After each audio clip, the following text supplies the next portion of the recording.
আসসালামু আলাইকুম এভরিওয়ান।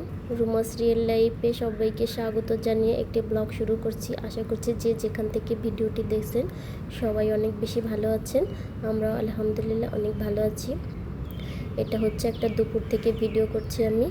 এটা হচ্ছে দুপুরে রান্না করব, তার আগে সব কিছু পরিষ্কার করে কেটে বেছে নিচ্ছি। নর্মালি চিংড়ি মাছ নিয়ে আসলে একবারে পরিষ্কার করে ফ্রিজে রেখে দিই, কিন্তু এবার ঝামেলার কারণে করতে পারিনি, তাই যতটুকু রান্না করব ততটুকু বের করে নিয়েছি এবং পরিষ্কার করে নিচ্ছি। চিংড়ি মাছের পিঠের দিকে যে একটা ময়লা থাকে সেটা এইভাবে একটা টুথপিকের সাহায্যে বের করে নিচ্ছি। আর চিংড়ি মাছ আমাদের বাসার সবাই অনেক বেশি পছন্দ করে, আমার বাচ্চারাও চিংড়ি মাছ খেতে অনেক বেশি পছন্দ করে, তাই চিংড়ি মাছটা কিন্তু প্রায় রান্না করা হয়। আর আমি ওদিকে চুলায় একটা ভাজি বসিয়ে দিয়েছি, একটু পর পর উঠে উঠে নেড়ে দিচ্ছি যেন মাছগুলো বাছতে একটু দেরি হচ্ছে। আর ভাজিটা দিক দিয়ে প্রায় হয়ে গেছে। এখানে ছিল হচ্ছে মূলা, আলু, টমেটো সব কিছু দিয়ে একটা ভাজি করে নিয়েছি। ভাজিটা বেড়ে নিয়ে দিক দিয়ে চিংড়ি মাছটাও বসিয়ে দিয়েছিলাম। চিংড়ি মাছটা আমি হাতে মেখে বসিয়ে দিয়েছিলাম। মাছটাও এখন প্রায় হয়ে গেছে। আমি এগুলাই ছিল আমাদের দুপুরের খাবার দাবার।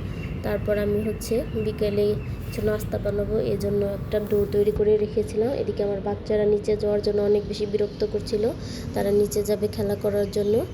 তো আর বাসায় থাকা হলো না, তারপরে তাদের নিয়ে চলে গেলাম নিচে। তারা এখন দুই ভাই বোন খেলা করবে।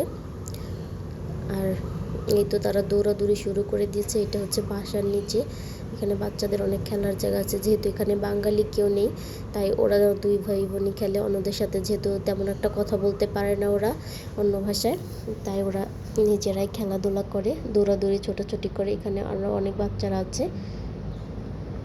আর এই তো সন্ধ্যা লেগে গেছে, তারপরও তারা বাসায় আসবে না, তারপরও বলছে আরও থাকবে আরও থাকবে। এদিকে কিন্তু লাইটও জ্বালিয়ে দিয়েছে সন্ধ্যা লেগে যেতে। আমি বলছি যে চলো বাসায় চলে যাই, কিন্তু কেউ উঠবে না।